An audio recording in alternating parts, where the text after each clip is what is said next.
Alors, le maire s'étant retiré au regard de la présentation du compte administratif 2018, il est demandé au conseil municipal d'approuver ce compte administratif pour le budget communal 2018. Qui est contre? Qui s'abstient? À l'unanimité.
Donc on passe à l'affectation des résultats du compte administratif.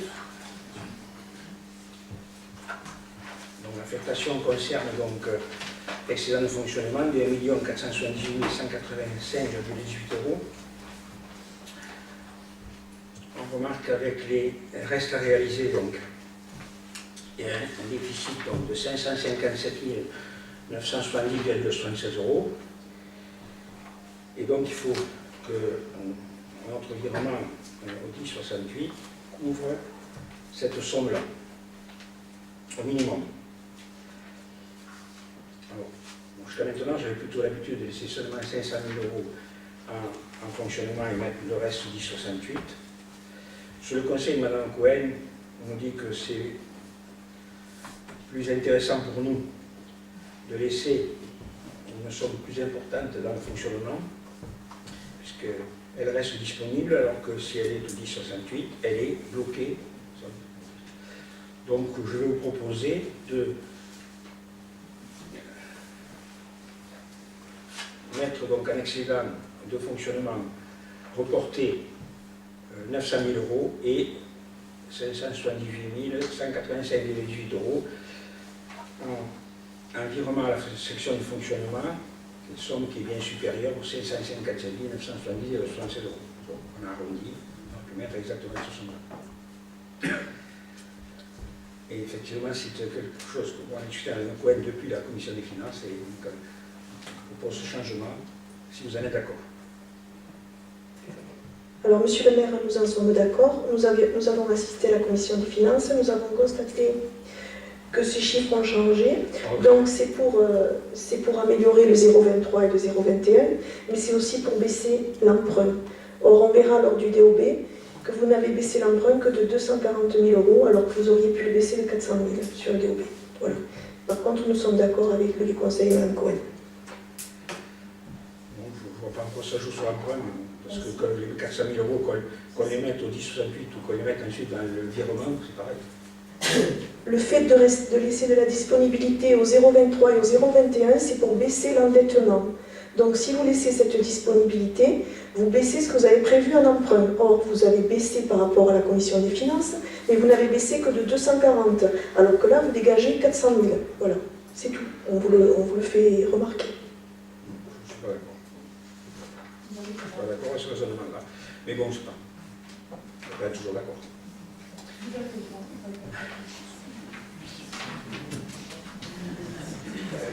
Qu'est-ce qui, donc, a encore des remarques à faire là-dessus? Est-ce qu'on adopte donc cette affectation de résultats? Oui, unanimité. Merci.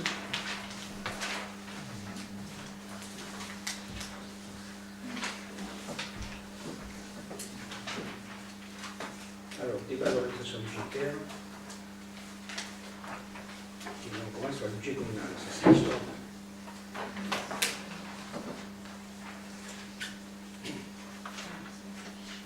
Alors, on vous a proposé donc un document qui reprend pas mal de choses qui ont déjà été dites. Bon, je pense que ce qui est intéressant là-dessus, c'est surtout de voir, puisqu'on a déjà parlé de la rétrospective, c'est plutôt de voir ce qu'on propose pour 2019. Vous en êtes d'accord? Sinon, on peut répéter ce que vous dites pour le code administratif. Bon, en fait, on n'a pas réagi au compte administratif, donc on voudrait bien réagir au DOB. Je ne sais pas comment vous voulez procéder, mais on a quand même pas mal de choses à dire. Alors, allons-y. Donc, on reprend donc, sur les recettes de fonctionnement. Donc, on retrouve donc, les chiffres qu'on a vus au compte administratif. Recettes de fonctionnement de 20 958 173,87 €, qui sont en baisse d'environ 480 000 € par rapport à 2017. Et donc, je rappelle qu'il y avait la ferme Albos qui avait rapporté 592 000 €, donc ça fait en fait une hausse réelle de 120 000 €, ce que j'ai dit tout à l'heure. Sur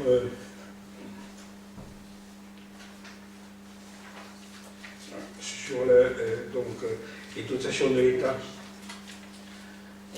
donc en fait elles ont été stabilisées sur les dernières années, 2017-2018, mais si on regarde par rapport à 2014, il y a quand même une baisse de la DGF qui est importante, de l'ordre de 400 000 € entre 2014 et 2018. Donc si on avait ces 400 000 € en plus, ben, on serait très content, on serait sur des chiffres bien meilleurs. La DGF a baissé entre 2015 et 2017. En 2014, elle était d'1 219 781. En 2017, elle était de 795 997. Soit une perte de 423 784 entre 2014 et 2017. 34,74%. À partir de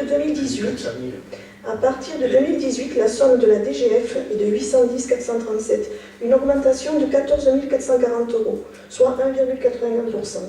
Donc en 2018, vous n'avez pas perdu de DGF. Si. Une baisse significative de moins de 28% entre 2014 et 2018, et pourtant la collectivité dispose sensiblement des mêmes ressources. Ainsi, la baisse structurelle de la DGF a été compensée. Ben oui, donc on n'a pas dit le contraire de nous. Je parle. Mais de 2014 à 2017, elle a baissé, et de 2014 à 2018, elle a baissé. De 2014 à 2018. Oui. Bon. Monsieur le maire, vous écrivez 9,78% de baisse depuis 2014, on est à 34,74%. C'est ce qui est écrit sur ce document. Mais là, si vous voulez, le 9,7%, c'est pas que la DGF elle-même, c'est tout le chapitre. Oui, d'accord. Dans la DGF, c'était l'enveloppe complète avec DSR, etc. Voilà, c'était ça.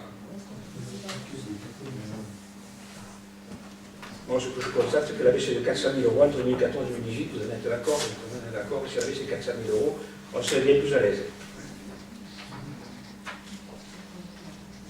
Alors, sur le prévisionnel donc, de 2019, donc, on propose donc une augmentation sur le 0,13 du fait qu'on va avoir à verser au CCAS les salaires des agents, puisque ils vont être mis à disposition du CCAS. Donc on versera en subvention cette somme-là, mais elle nous sera ristournée par le CCAS, donc en atténuation de charges. Ensuite, donc, sur les produits et services, donc, on a une légère augmentation. Légère augmentation aussi au niveau des taxes. Alors, bon, on ne va pas voter les taux aujourd'hui, hein, mais puisqu'ils seront au prochain conseil. Mais ce que je vais vous demander, si vous en êtes d'accord, de voir si quand même sur le taux du foncier non bâti, on pouvait se mettre un peu à jour par rapport à ce qui se fait ailleurs. C'est-à-dire que nous sommes à un taux de 119,95%. Et qui est un taux qui est très très élevé par rapport à ce qui se fait dans les autres communes. Et c'est pas quelque chose qui rapporte énormément, en fait c'est quand même dans les 140 000 euros à peu près. Et si je propose de baisser ceci de 20 points, de le passer en dessous de 100, ce qui ferait une baisse de l'impôt d'environ 20 000 euros, est-ce que vous en seriez d'accord? Je pose la question. Oui. Je vais citer la parole, s'il vous plaît. Oui. Moi, je pense qu'au niveau du groupe majoritaire, nous sommes tout à fait d'accord avec cette proposition, qu'effectivement, il est intéressant de se rapprocher des taux, je dirais à proximité, mais aussi de taux un peu plus raisonnables, et que finalement, au regard de, je dirais, ce que ça apporte comme recette en moins au niveau du budget communal, on est tout à fait favorable au nom de tout le groupe à cette baisse. Donc, oui, allez-y. Bon, nous sommes favorables à la baisse des impôts, c'était dans notre programme. Nous aurions bien aimé aussi qu'il y ait un petit effort sur le foncier bâti, parce qu'il est très cher sur Haute-Rive, et ça permettrait à certaines familles d'avoir un petit peu de pouvoir d'achat. Oui, au vu des chiffres qui ont été annoncés par Mme Cohen tout à l'heure, nous sommes à 8%, comme d'autres ont 16% de marge. Bon, donc je ne pense pas qu'on ne puisse le faire. Ça serait, bien sûr, je veux bien le faire aussi, mais on peut quand même, les familles vont quand même profiter de la baisse au niveau de la taxe d'habitation. Donc l'État va leur rendre du pouvoir d'achat. Effectivement, nous ne sommes pas en mesure de leur rendre. Déjà, je trouve que de ne pas augmenter, c'est déjà un gros effort par rapport aux augmentations, tout ce qu'on paye. Voilà. Depuis 2014, ça n'a jamais augmenté. Les taux n'ont jamais augmenté depuis 2014. Voilà. Et je comprends que vous soyez réticents, mais on peut trouver aussi des économies sur le budget de fonctionnement et baisser un petit peu la fiscalité. Bien, si on arrive à trouver suffisamment d'économies, je vous promets qu'on baissera la fiscalité. Je vous assure qu'on fait très attention à tout et bien, on va voir. On n'obtient pas de grands résultats à l'économie, j'en suis conscient. Et on fait des efforts.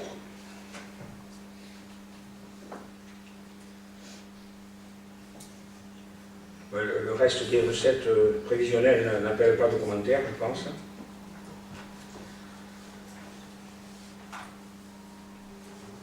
Sur les dépenses.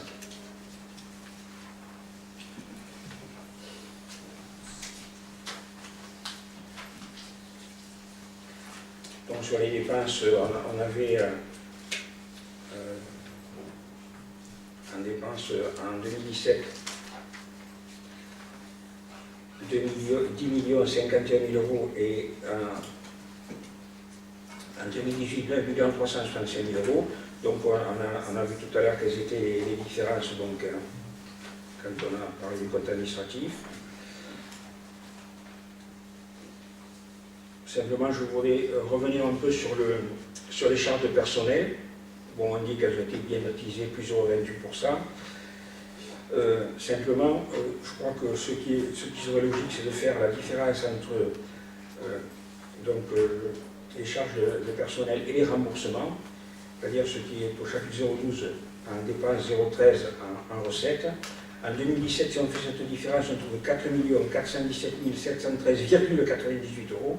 Et en 2018, 4 499 608,43 euros, ce qui fait que l'augmentation réelle, en fait, d'une année sur l'autre est de 1,85%. Je crois que c'est plus logique de parler comme ça que simplement sur les métros 12. Donc, si vous voulez, je passe au prévisionnel, ou si vous avez des remarques à faire avant. On fera tout après, parce que sinon on est complètement... Ah ben oui, moi je sais plus perdre, alors sur le prévisionnel, donc on prévoit une augmentation sur le 0,11. Bon, on va essayer, bien sûr. Et là, il faut qu'on fasse des économies. Alors, on va déjà essayer. On n'a pas tout le détail ici, vous le verrez donc dans le voie du budget. On en propose une baisse de 50 000 € sur l'énergie. Et après, bien sûr, il y a les 70 000 € pour la foire qui compensent. Et sur chaque ligne, on a quelques soucis. Et donc, c'est des dépenses qui sont déjà prévues. Et donc, on a une petite augmentation sur le chapitre 011 de prévu. Ça ne veut pas dire qu'on dépensera tout. Hein. Sur les charges de personnel, par contre, là, on propose une augmentation importante. Et on l'a calculé un peu avec ce qu'on dépense déjà sur janvier, février, mars. Et donc, il y a le RIFSEP qui sera ajouté. Et bon, il y a pas mal de changements de grade et d'échelons. Tu vas en rajouter un peu, Cathy, là-dessus? Disons que si vous avez suivi les différents conseils et les différentes décisions qui ont été prises, notamment sur les questions d'avancement de grade et comme vous disiez, Monsieur le maire, sur le RIFSEP, effectivement, ces effets sont sur 2019 et donc il faut quand même qu'on anticipe tout ça dans la partie budget de manière à être sur, je dirais, une prévision qui colle effectivement à la réalité. Il faut considérer que l'effort quand même important, si vous permettez, que l'effort important justement de maîtrise réalisé sur l'année justement 2018, année qui vient de s'écouler, et on continuera quand même à rechercher des optimisations au niveau des services et on a mené une partie de réorganisation sur certains services, ou en tout cas d'optimisation, et sur 2019 on va continuer cette démarche avec des propositions sur les différents services de réorganisation et une gestion aussi de nos départs en retraite et de nos recrutements.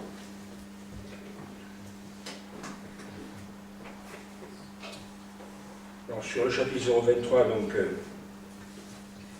on a prévu un virement donc, de 1 606 000 €, qui est bien supérieur à celui qui était prévu en 2018,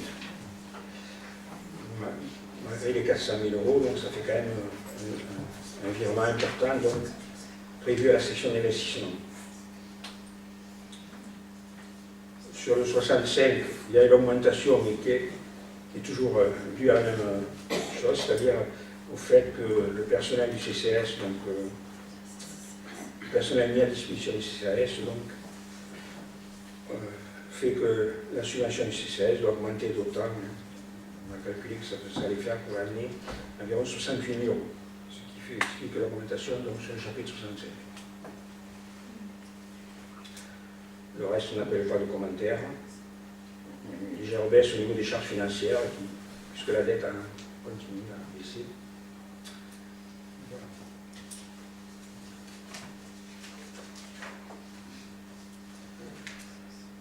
Alors, sur l'épargne brute et l'épargne nette, on ne va pas se rediscuter là-dessus, puisqu'on est d'accord sur les chiffres que j'ai annoncés tout à l'heure.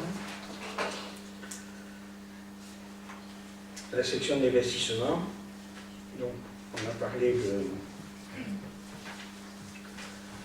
2018. Sur 2019, on vous propose pas mal d'investissements supplémentaires.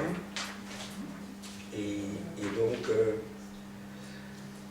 avec un recours à l'emprunt prévu de 1 624 296,73 €, qui bien entendu ne sera réalisé que si tous les travaux prévus sont réalisés réellement sur 2018 et si nous n'obtenons pas des subventions supplémentaires par rapport à celles qui sont déjà acquises. C'est donc bien sûr une prévision. Mon objectif étant de ne pas emprunter une somme supérieure au remboursement de l'annuité d'emprunt, c'est-à-dire environ 900 000 €. Pour que la dette reste stable. Mais effectivement, je pense qu'on n'arrivera pas, sur cette année 2019, à continuer la baisse de la dette, puisqu'on a beaucoup d'investissements qui sont prévus.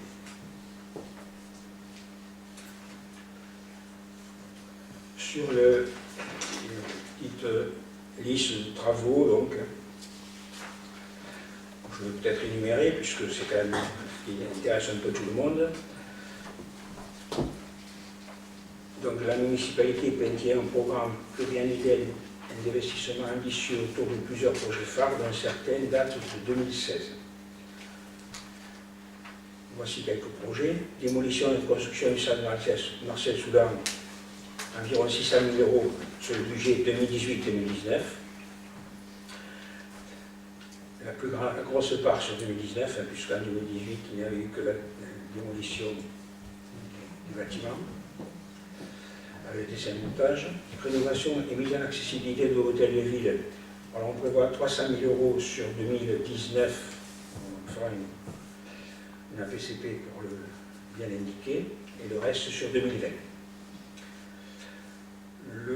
Le coworking, on prévoit 195 000 € au budget 2019. 195 000 € c'était, donc arrondi à ce moment-là, je pense que ça ne sera pas cette somme qui sera inscrite.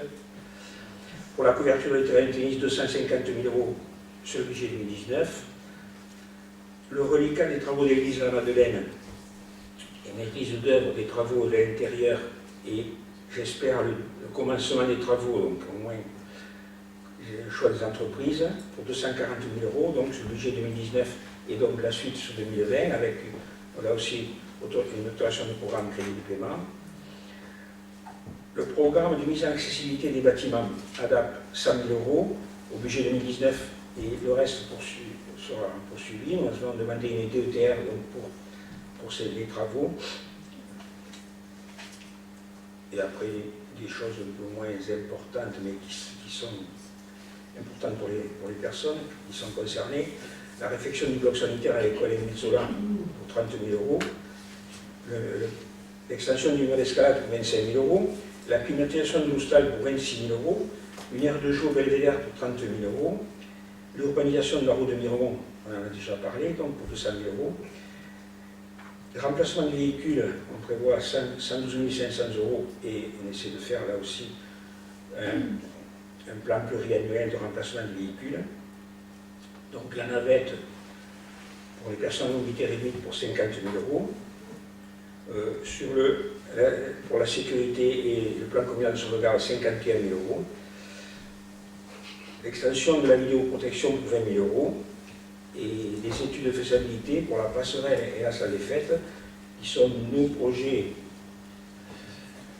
mais qu'on n'a réussi pas à mettre en place aussi rapidement qu'on le voudrait, mais nous faisons des études et en 2019, et j'espère qu'en 2020, les travaux pourront commencer.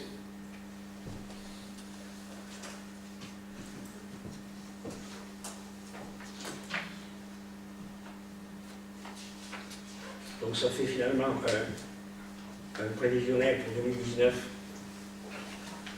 Je ne sais pas si vous avez le même tableau que moi, il y a une erreur sur la section d'investissement reporté, donc à cette page 17.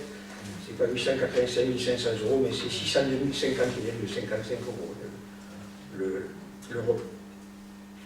Ce qui est reporté, sur 2018.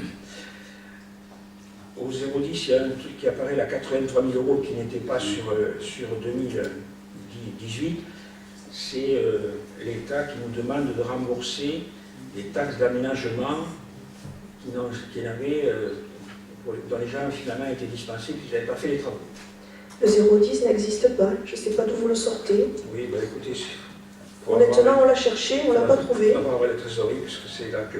Enfin, c'est fait partie, c'est ce qui est dans le chapitre avec...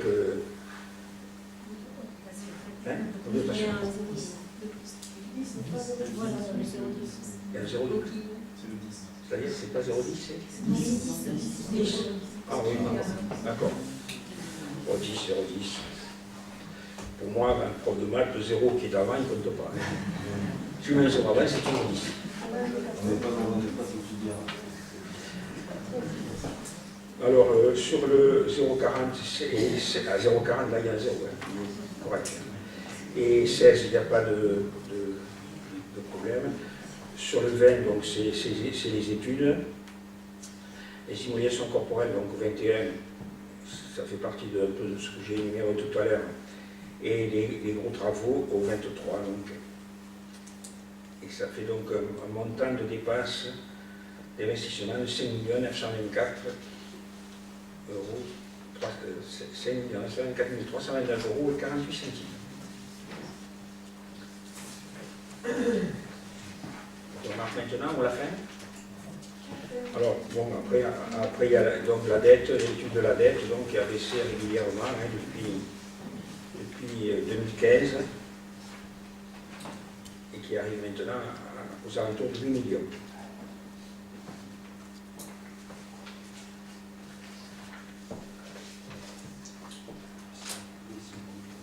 Alors, je vais conclure donc avec les perspectives et orientations budgétaires 2019. Le contexte de l'année 2018 a été marqué par les élections et leur incidence sur le fonctionnement des services et des investissements. L'année 2019 sera, elle, une année de rattrapage et verra se finaliser de gros projets d'investissement tout en maintenant l'engagement de ne pas augmenter les taux de la fiscalité locale. Terminer les projets engagés et préparer l'avenir. De nombreux projets d'investissement étaient totalement à l'arrêt, alors même qu'ils étaient inscrits dans les différents budgets prévisionnels depuis 2015 et que les subventions allaient être perdues. Après s'être assuré du soutien de nos partenaires financiers et de la validité des subventions, ces opérations d'investissement ont pu être recalées. Ainsi, en 2019, conformément à nos engagements, les grandes opérations d'investissement prévues depuis 2015 vont enfin être finalisées. Démolition et rénovation du vestiaire du stade Marcel-Soulan, en cours. Couverture d'un terrain de tennis, juillet 2019. Et mise en accessibilité de l'hôtel de ville, second semestre 2019. Ce dernier projet, la nouvelle municipalité a retravaillé le projet pour tenir compte d'une part des besoins des usagers et des agents, et aussi pour permettre un accueil plus moderne et adapté. En parallèle, les études des autres projets d'investissement vont être réalisées pour les travaux de rénovation de l'intérieur de l'église de la Madeleine, second semestre, la faisabilité de la passerelle sur l'Ariège et de la salle des fêtes. Une optimisation de la recherche des subventions sera réalisée avec le dépôt systématique de demandes croisées auprès de la région, du conseil départemental et des fonds de l'État. Les demandes complémentaires ont été formulées d'ailleurs avec succès en 2018 auprès du conseil départemental pour le projet du stade Marcel-Soulan, 56 000 €, et d'autres demandes sont en cours, notamment auprès de la CAF, financement du poste de coordonnateur PEDT et du fonds Midelka pour la police municipale. Rattraper le manque d'investissement sur la rénovation, la sécurité des locaux et le matériel. Il faut mettre en œuvre un véritable rattrapage dans le domaine de la sécurité civile, plan communal de sauvegarde. En raison de l'obsolescence du matériel, notamment la sirène d'alarme. Un effort sans précédent sera consenti pour la première fois dans ce domaine depuis plusieurs années, 26 500 €. Un plan pluriannuel sera réalisé sur ce domaine sensible.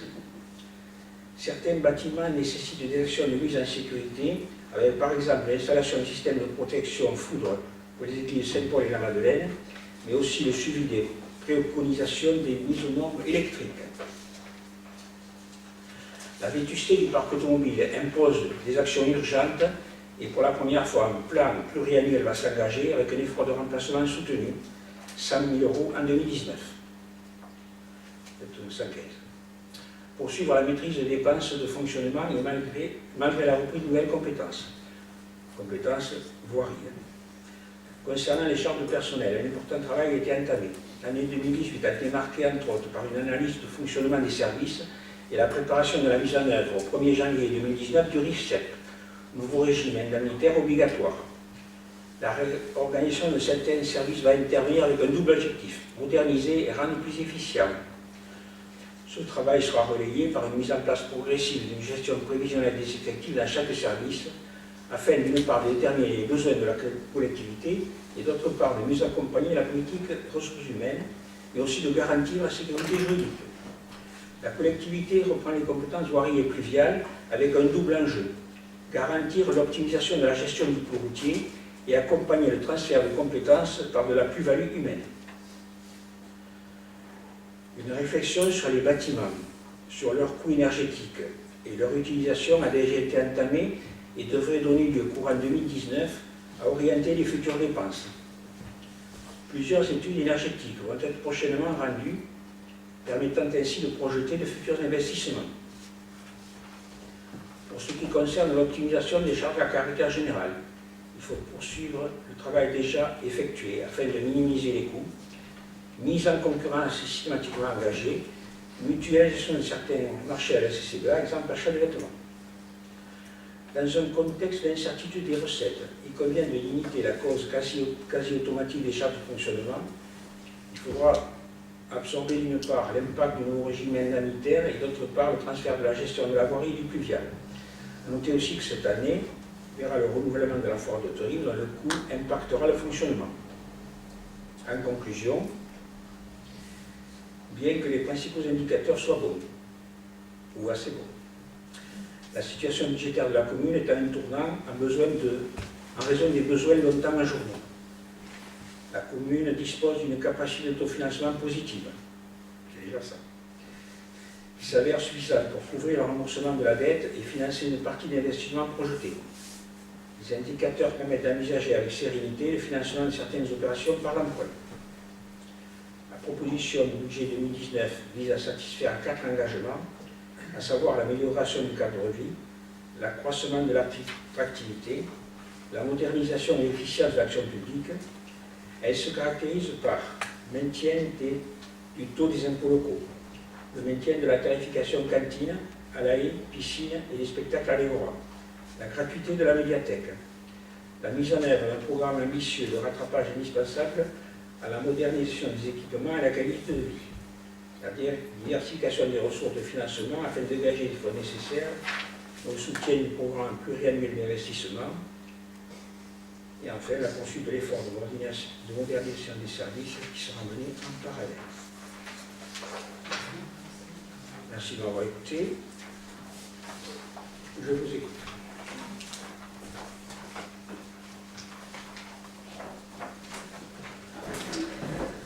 Donc, sur le document, page 8 du DOG, la comparaison se fait sur les recettes totales à notre avis.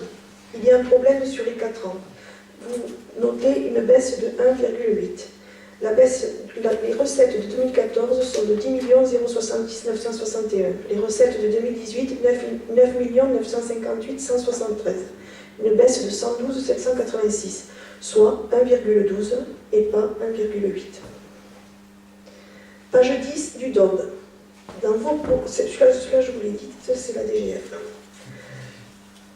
Page 10 du DOB, donc l'anomalie que nous avions notée, vous citez la hausse de la TA, taxe d'aménagement. Vous parlez bien de la taxe d'aménagement, monsieur le maire. Alors, ce n'est pas la hausse de la taxe d'aménagement, mais c'est la hausse du revenu de cette taxe d'aménagement. Oui, oui. La taxe d'aménagement est recouvrée au compte 10 226 en recettes d'investissement. Vous avez dit tout à l'heure qu'il fallait en plus rembourser une somme de cette année.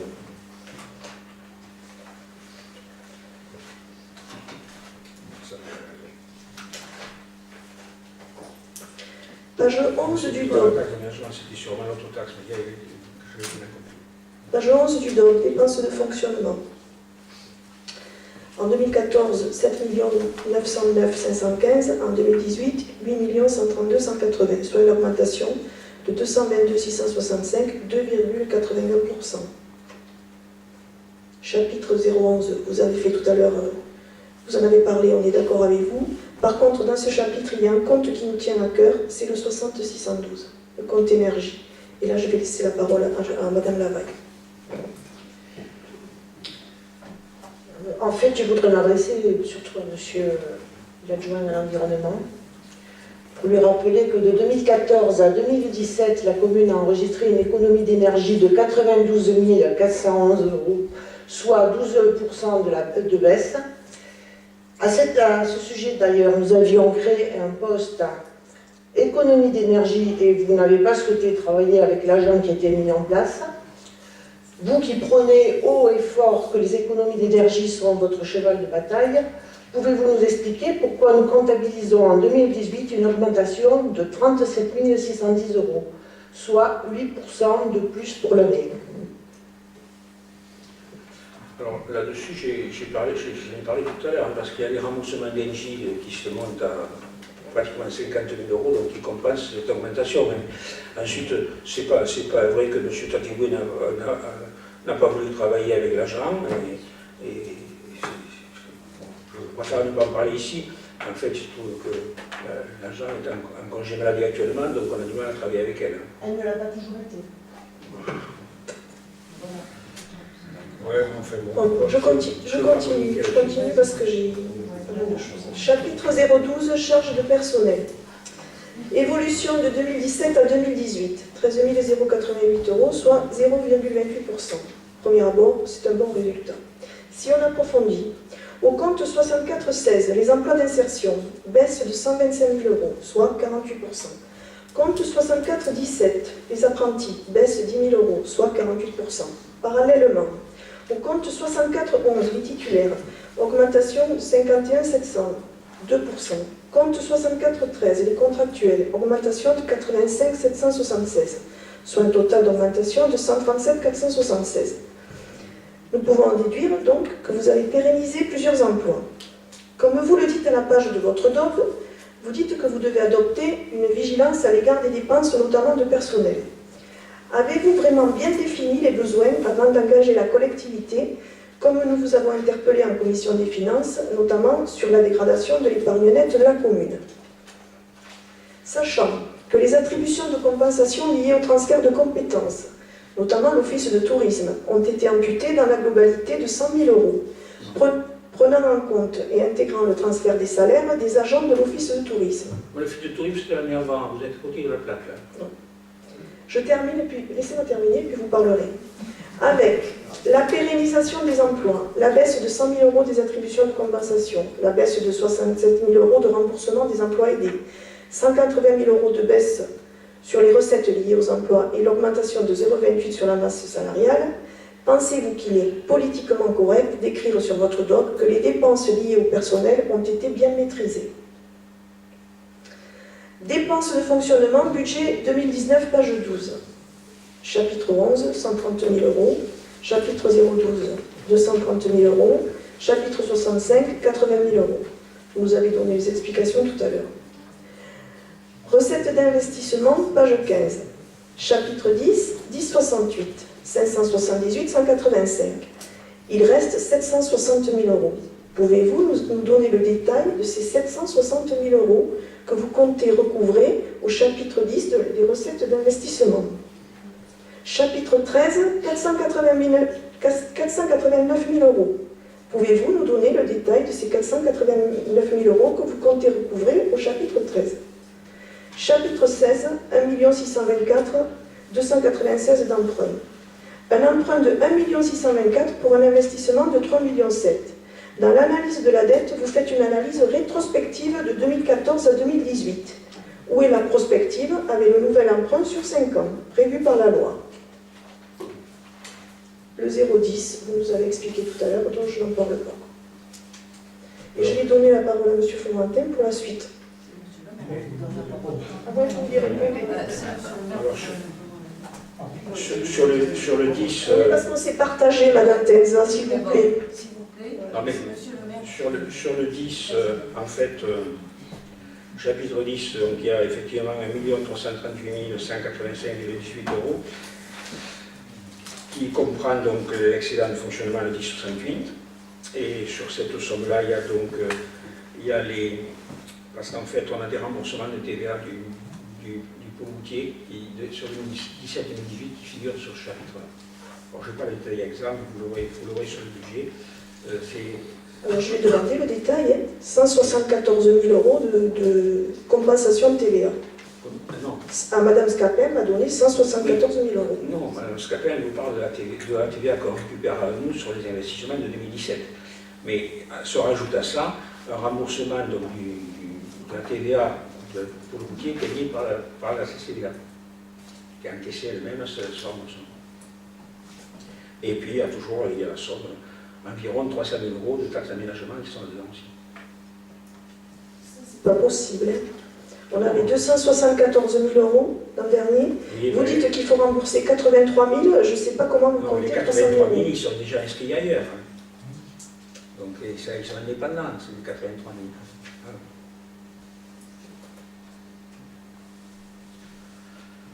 Bon, je pense que j'ai répondu ici.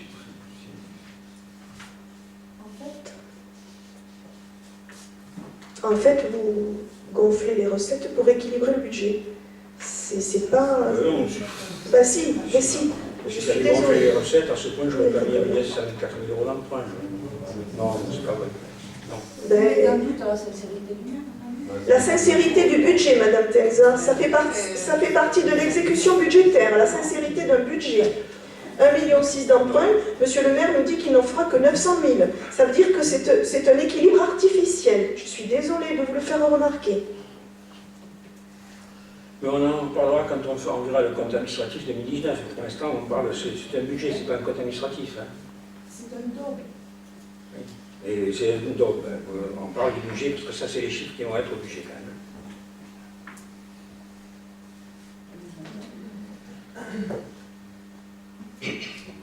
Oui, moi j'avais quelques remarques tant sur le fond que sur la forme. Mais juste pour revenir à la question précédente, là, oui, la sincérité d'un budget, c'est ce que juge le juge, c'est bien de le dire. Et je voudrais remarquer qu'il y a une jurisprudence qui est très affirmée concernant les emprunts. Et qu'inscrire un emprunt sur un budget sous-entend d'avoir un accord préalable de l'organisme bancaire. Si vous, Non, bien sûr que non. eh bien écoutez, je vous donnerai la jurisprudence, monsieur le maire. Je vous la donnerai. Mais on l'aura l'accord en plus. Non, mais écoutez, je vous dis ce qu'est la loi, c'est tout. Non, il faut un accord. Il faut un accord de principe de l'organisme bancaire et vous devez le produire lors du vote du budget. Et je vous donnerai la jurisprudence très rapidement. Moi, je voulais revenir donc sur quelques points. Bon, l'épargne brute, je suis bien d'accord avec vous, hein, elle est vraiment donc fausse, et je suis bien d'accord avec vous. Elle s'élève à 1 100 000 et quelques centaines d'euros. L'épargne nette, donc elle tombe bien à 191 120. Bon, moi la question c'est... cette épargne brute est la plus faible depuis 5 ans. C'est sur vos tableaux. C'est la plus faible depuis 5 ans. On va dire que ça, je demande à voir, mais bon, c'est possible. Attendez. Page 13 du DOM. Oui, mais franchement, là, Ben, écoutez, il y a des choses que... je prends, ça s'appelle le DOM, c'est-à-dire le document que vous allez probablement voter et que vous allez transmettre à la préfecture. 2014, 1 535 700, même si ce n'est pas les bons chiffres, mais je prends ces chiffres parce qu'il y a des DGFIP. Hein. Non, mais je suis d'accord, mais sur 2014, effectivement, c'est les 400 000 € quand même de DGF qui sont... Non, mais attendez. 2014, 1 515 2015, 1 730 2016, 1 613 2017, 1 744 2018, 1 305. Donc, c'est une constatation. Après, bon, je ne dis pas que c'est vous, hein, c'est une constatation. Donc, pareil, donc, sur l'épargne nette, qui arrive maintenant à 191 000, et elle aussi, c'est la plus faible depuis 5 ans. Donc, moi, la question que je pose, c'est que, à ma connaissance, à moins qu'il y ait d'autres choses, pour améliorer une épargne nette, il n'y a pas 50 possibilités. Soit on baisse les charges de fonctionnement, comme j'ai pu vous le dire en commission des finances, évidemment, notamment le poste le plus gros qui est celui du personnel, soit on augmente les produits d'un fonctionnement sans bien sûr augmenter les taux d'imposition, soit on fait un mix des deux. Donc, la question que je vous ai posée en commission de finances, je vous la repose maintenant. Qu'est-ce que vous comptez faire en 2019 pour améliorer l'épargne nette? Notre objectif, c'est de baisser les charges à caractère général. Et ensuite, optimiser nos ressources par des subventions supplémentaires. Vous savez qu'aussi une autre possibilité, c'est de ne pas faire d'emprunt. Mais oui, mais si on veut faire quand même quelques investissements, il va bien falloir prendre. Peut-être pas à hauteur de 1 million. Ah ben non, mais ça je m'en suis pas caché. Je sollicite la parole, monsieur le maire. Oui. On est bien effectivement sur un document d'orientation budgétaire, donc un document qui aussi est censé traduire les orientations faites par la collectivité, et notamment la majorité. Et je suis contente que vous souligniez ce fait, puisqu'effectivement, nous prenons la décision collectivement de réaliser des investissements. C'est un fait et on l'assume. Donc effectivement, on peut être sur une visée qui soit de gérer, je dirais, la commune en recherchant l'optimisation financière. Nous ne sommes pas dans la recherche d'une gestion financière de la commune, mais bien d'une gestion en termes d'investissement. Et moi je note quand même, et c'est un des éléments du DOB, et c'est aujourd'hui au nom du groupe majoritaire, ce que nous défendons dans ce DOB, c'est que nous nous étions engagés à terminer les projets qui étaient effectivement dans les cartons. Chose faite en 2018 et qui se continuera en 2019. Mais au-delà de ça, nous souhaitons que la ville d'Hauterive connaisse un niveau d'équipement digne d'une ville de 10 000 habitants, quasiment 10 000 habitants, et non pas apporter à nos concitoyens ces équipements qui manquent aujourd'hui et qu'ils demandent. Et c'est vrai que dans l'objectif et de ce que nous avons décrit, cet engagement, que nous avions pris d'ailleurs lors de la campagne, c'est de maintenir les taux d'imposition, parce que justement, nous faisons un choix volontaire, M. Fromentin, Mme Barre et Mme Labaille, d'investir. Et ça, je pense qu'on peut l'affirmer haut et fort. Alors vous n'êtes pas d'accord, très certainement, mais nous ne sommes pas là dans une volonté de gestion purement financière. Vous parlez des dépenses de fonctionnement et des charges de personnel, bien entendu. Sur les charges de personnel, nous avons aussi à gérer, je dirais, des rattrapages, notamment au niveau des avancements qui étaient possibles pour le personnel et que nous avons proposé justement de manière à maîtriser ces évolutions, d'étaler sur 2 exercices et non pas sur un seul, comme vous nous le demandiez d'ailleurs au sein des instances. C'est aussi comme ça qu'on pense gérer les effectifs. La question de la gestion prévisionnelle des effectifs, c'est un travail de longue haleine qui se fait en lien avec les services, en lien avec notre DGS, en lien avec nos services de direction. Nous avons passé 6 mois sans directeur de service technique, donc avec effectivement, du coup en termes d'assistance pour la mise en œuvre et relancer les projets qui étaient dans les cartons des difficultés. Depuis l'arrivée du nouveau directeur des services techniques, nous avons pu nous remettre à jour sur ces projets et justement prendre en compte les besoins et les demandes et réaliser des concertations. Et dernier point qu'on retrouvera et qu'on retrouve dans nos orientations dans ce débat d'orientation budgétaire, c'est la question de la mise en place de la concertation et du travail, oui, qui prend du temps sur certains projets, mais qui permet au moins derrière d'avoir des projets qui sont partagés avec les habitants. Donc oui, nous faisons ce choix d'emprunter et nous l'assumons complètement. Bon, très bien, j'ai bien écouté votre exposé, donc mais pour moi il est hors sujet, parce que moi je vous parle de comptabilité et de vision, on s'appelle comptable sur l'exercice suivant. Donc vous voulez investir, c'est pas un problème. Mais lorsqu'on veut investir, on fait un plan pluriannuel pour informer les membres de l'Assemblée délibérante de l'impact que va avoir ces investissements sur les années futures. Et ça, vous êtes incapable de me le dire aujourd'hui, puisque vous ne faites pas de PPI dans cette commune. Si je peux me permettre. Mais permettez-vous. Monsieur le maire, je vous demande la parole une nouvelle fois. La parole, Voilà. Sur la question du plan pluriannuel d'investissement. Donc, nous avons réalisé lors d'un séminaire majoritaire un inventaire des projets et nous avons sollicité Madame Cohen, la trésorière, pour nous aider justement à réaliser ce plan pluriannuel d'investissement qui n'existait pas. Donc effectivement, nous sommes en construction de ce plan. Donc bien entendu, comme d'autres choses, nous travaillons, nous avançons, peut-être pas au rythme que vous souhaiteriez, mais en tout cas celui que nous pouvons établir, et nous nous appuyons sur les conseils et les ressources dont nous disposons. Et justement, la trésorerie est un bon appui pour nous aider à projeter des investissements. Mais derrière, on a quand même déjà réfléchi, mais on souhaite le mettre en forme de manière à ce qu'il soit complètement, je dirais, acceptable et validé, et justement, juste d'un point de vue comptable. Entièrement d'accord. Donc c'est bien pour ça que de dire on investit ou on emprunte, ce n'est pas tellement responsable sans avoir la vision sur au moins les 3 années qui viennent. Bon, ça c'est le point. Après, bon, ce document, ce DOP va être transmis à la préfecture, il y a quand même beaucoup de coquilles. À la page 18 du DOP, vous faites l'analyse de la dette. Donc si vous le prenez, donc vous indiquez le montant de la dette communale propre pour un montant de 890 000 € et celle de l'annuité de la voirie pour 379 000 €. Vous tournez la page derrière et vous voyez que l'annuité de la dette propre de la commune est passée à 956 000 au lieu de 890 000. Et l'annuité de la dette, elle est descendue de 379 à 315. Alors quels sont les bons chiffres? Je pense que c'est ceux de la première page. Moi aussi. Donc, moi, je voudrais aussi conclure sur ce DOB, bien que, bien sûr, j'ai jamais remis en question que la majorité fasse ce qu'elle veut. Ça, c'est tout à fait logique. Simplement, le DOB, il est régi par des textes. Par l'article 23.12 du CGCT, par l'article 107 de la loi NOTRe et son décret d'application du 24 juin 2016.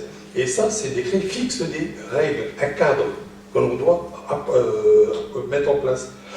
Écoutez, ce DOB